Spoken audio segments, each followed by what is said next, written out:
So Congress కు 8964 ఓట్లు మనకి కనబడుతున్నాయి. బీఆర్ఎస్ కి 8864 ఓట్లు కనబడుతున్నాయి. మొత్తం 62 ఓట్ల ఆధిక్యంలో కాంగ్రెస్ కనబడుతోంది. ప్రస్తుతం నవీన్ యాదవ్ ఆధిక్యంలో కనబడుతున్నారు. మొదటి రౌండ్ పూర్తయ్యేసరికి మొత్తం 10 రౌండ్ల కౌంటింగ్ ఉంది. 10 రౌండ్లలో 42 టేబుల్స్ మీద 10 రౌండ్లలో ఈ కౌంటింగ్ పూర్తి చేయబోతూ ఉన్నారు.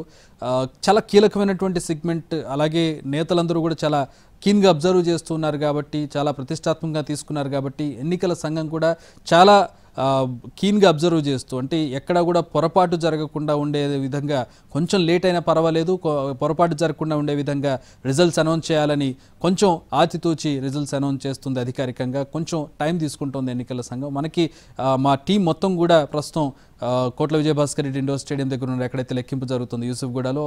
మా టీం నుంచి వస్తున్నట్టు సమాచారాన్ని ఎన్టీవీ స్క్రీన్ మీద మీరు చూస్తూ ఉన్నారు. కొద్దిసేపు క్రితం ఫస్ట్ రౌండ్కి సంబంధించినటువంటి డీటెయిల్స్ మనం చూస్తున్నాం. మా ప్రతినిధి ప్రేమ్ జాయిన్ అవుతూ ఉన్నారు స్టేడియం నుంచి, కౌంటింగ్ కేంద్రం నుంచి. మొదటి రౌండ్ పూర్తయింది. ప్రేమ్, మీ దగ్గర ఉన్న అప్డేట్స్ ఏంటి?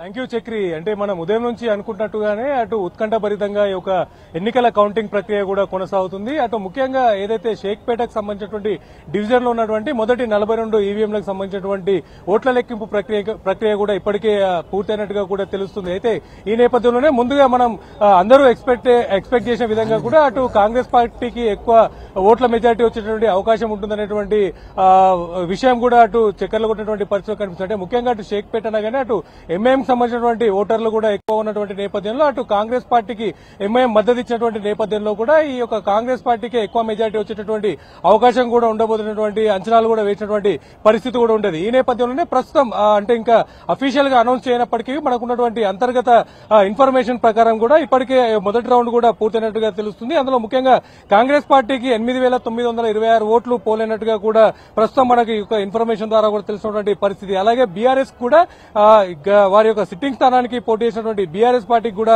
8866 ఓట్లు కూడా నమోదైనట్టుగా కూడా తెలుస్తుంది. కేవలం 62 ఓట్ల మెజార్టీతోనే అటు కాంగ్రెస్ పార్టీ ముందంజలో కొనసాగుతున్నట్టుగా కూడా తెలుస్తుంది. ఏదేమన్నప్పటికీ కూడా ఇటు హోరాహోరీగా ఈ యొక్క ప్రక్రియ కూడా కొనసాగేటటువంటి పరిస్థితి కూడా నెలకొంటుంది. అటు మనం ఉదయం నుంచి చెప్తున్నటువంటి విషయంలో భాగంగానే ప్రస్తుతం ఇక్కడ రియాలిటీ కూడా అలాగే కొనసాగుతున్నటువంటి పరిస్థితి. ఏదేమన్నప్పటికీ కూడా చివరి ఓటు లెక్కింపు తేలేంత వరకు కూడా విజయం ఎవరిదని చెప్పడం కూడా కష్టంగా మారేటటువంటి పరిస్థితి కూడా నెలకొన్నది. ముఖ్యంగా ఇటు షేక్పేట కావచ్చు, అలాగే రెహమత్ నగర్ తో పాటు అటు ఎర్రగడ్డ లాంటి ప్రాంతాల్లో మేజర్ గా అటు కాంగ్రెస్ పార్టీకి కలిసి వచ్చేటువంటి అవకాశాలు ఉన్నాయని చెప్పేసి అటు అంచనాలు అనుకున్నప్పటికీ కూడా ఇప్పుడు ఆ యొక్క అంచనాలు కూడా తలకిందులయ్యే విధంగా కూడా ప్రస్తుతం ఈ యొక్క రిజల్ట్స్ కూడా చూసినటువంటి పరిస్థితి కనిపిస్తుంది. అంటే అటు ఏదేమైనప్పటికీ కూడా పోటాపోటీగా ఈ యొక్క కౌంటింగ్ ప్రక్రియ కూడా కొనసాగుతున్నటువంటి పరిస్థితి కనిపిస్తుంది. అటు కేవలం సుమారుగా 17,000 పైన ఓట్లను మాత్రం ప్రస్తుతం ఇప్పుడు లెక్కించినట్టుగా కూడా తెలుస్తుంది. అటు బీజేపీకి సంబంధించినటువంటి సమాచారం కూడా ప్రస్తుతం ఇంకా మనకు పూర్తి స్థాయిలో అందలేదు. అంటే సుమారుగా ఒక రౌండ్ లో అటు వచ్చేసి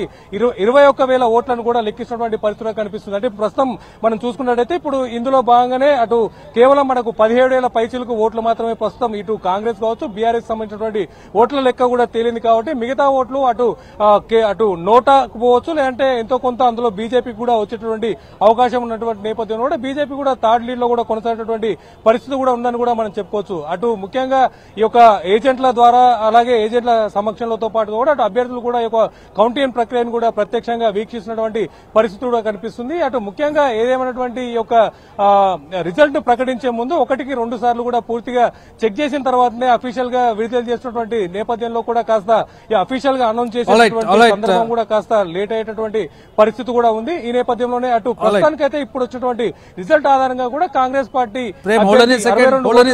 ముందంజలో మళ్ళీ మీ దగ్గరకు వస్తాను ప్రేమ్, మళ్ళీ మీ దగ్గరకు వస్తాను.